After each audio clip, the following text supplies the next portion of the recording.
जैसी करनी वैसी भरनी, जैसी करनी वैसी भरनी, जैसी करनी वैसी भरनी, जैसी करनी वैसी भरनी, जैसी करनी वैसी भरनी।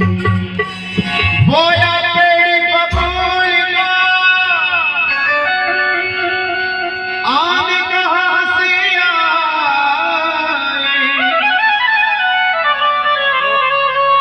हम बुरा कर्म करके अच्छे फल की अपेक्षा करते हैं, लेकिन कहना चाहूंगा पेड़ बबूल का बोगे तो आम कहाँ से लगेगा।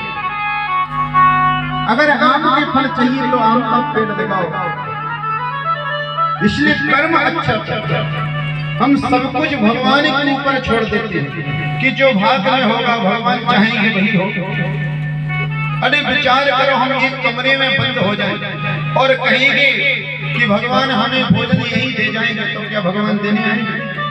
देव देव आलसी, भगवान तो लक्ष्मण कह रहे हैं देव देव आलसी पुकारा। भगवान तो नाराज होंगे कि ऐसा आलसी है, नालायक है, ये कर्म तो करता नहीं है और हमारी आशा रखता है। भगवान ने हाथ दिए हैं, पैर दिए हैं, मन दिया है, बुद्धि दी है, और कर्म तो करना पड़ेगा। सामने थाली रखी है, भगवान के कोरा तोड़ के खिलाएंगे, कोरा तोड़ के तो खुद खाना पड़ेगा ना। बताओ जरा सही है कि नहीं? तो कर्म तो करना पड़ेगा। हिरण्यकश्यप ने कर्म किया, ब्रह्मा जी ने वरदान दिया और समय व्यतीत हुआ। कयाधि के गर्भ से प्रहलाद ने जन्म लिया। हिरण्यकश्यप ने मन में ठाना कि इस बालक को बड़ा तेजस्वी बनाऊंगा। हिरण्यकश्यप ने अपने बालक के लिए एक विद्यालय खुलवाया। उस विद्यालय का नाम रखा हिरण्यकश्यप बाल गोपाल विद्यालय, विश्वविद्यालय। क्या नाम रखा? हिरण्यकश्यप विश्वविद्यालय। और दैत्यों के गुरु कौन है? शुक्राचार्य। और देवताओं के गुरु कौन है? बृहस्पति।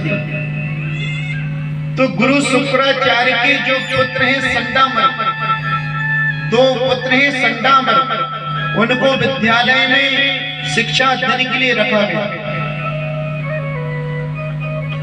जैसे ही पहले दिन प्रहलाद पढ़ने गए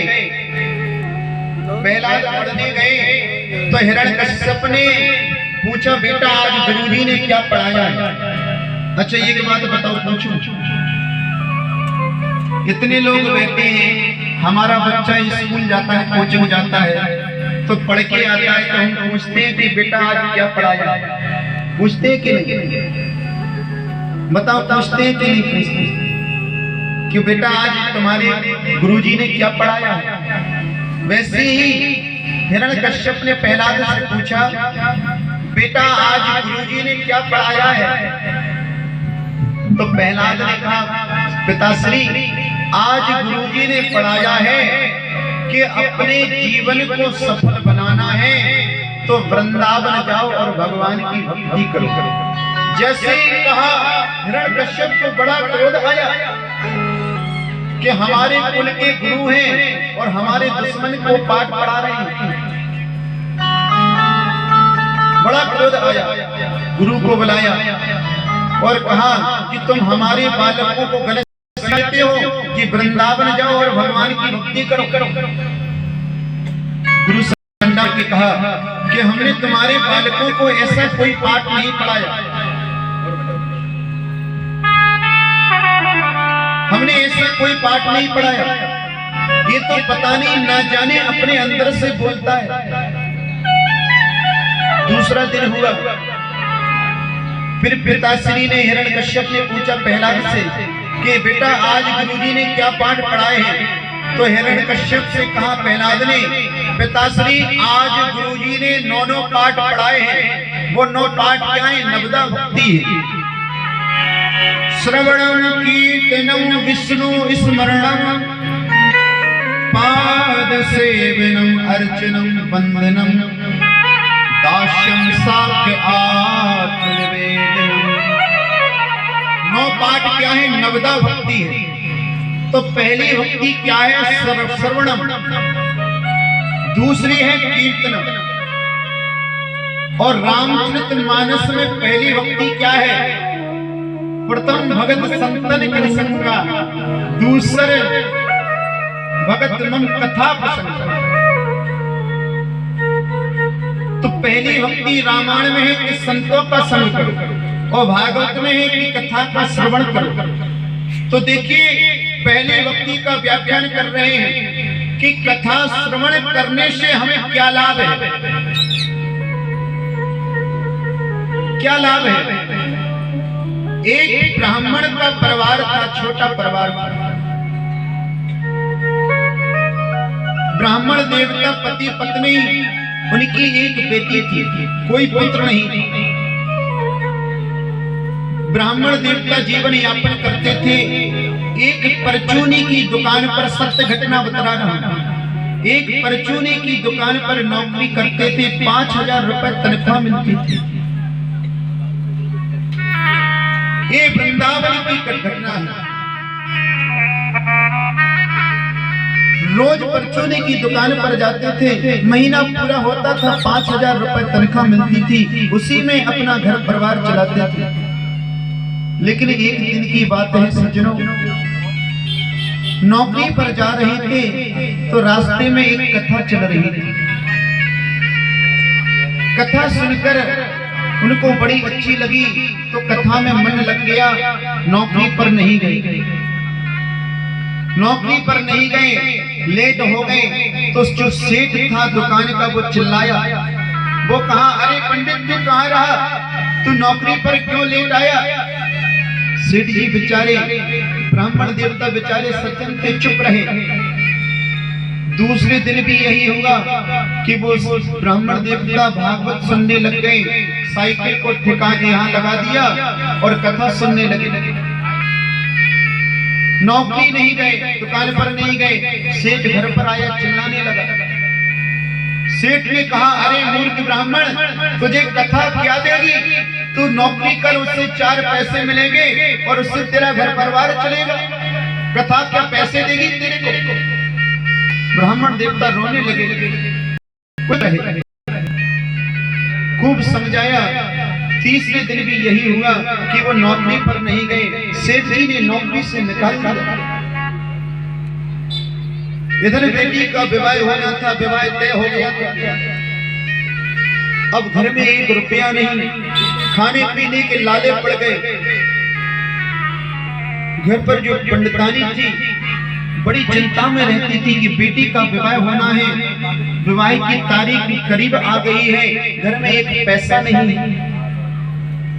और पंडित जी के ऊपर कोई असर नहीं हो रहा। भक्ति का ऐसा रंग चढ़ गया, ऐसा रंग चढ़ गया। क्रमशः धीरे धीरे दूसरी कथा हो प्रारंभ हुई। उस कथा में भी जाने लगे ब्राह्मण देवता और बेटी के विवाह का 1 दिन शेष रह गया। पंडितानी रुदन करने लगी। कभी पड़ोसियों से मदद मांगती है, लेकिन पड़ोसी भी हाथ जोड़ने लगे कि हमारे पास कोई धन नहीं है देने को। क्योंकि सज्जनों, गरीबी में कोई साथ नहीं देता, गरीब का कोई मित्र नहीं होता है भगवान के शिष्य। हमारे पास पैसा है तो 10 लोग इकट्ठे हो जाएंगे, 10 लोग हमारे साथ मित्रता करेंगे।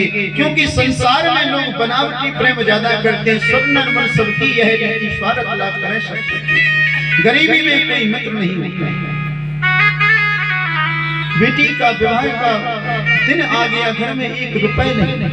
और पंडित जी कथा सुन रहे हैं, 2 घंटे शेष रह गए हैं। कुछ देर बाद बारात आ गई और घर में कुछ भी इंतजाम नहीं है बेटी की विवाह। ऐसी स्थिति में पंडितानी रो रो के माथा फटक रही है, भगवान के दरबार में कहने लगी,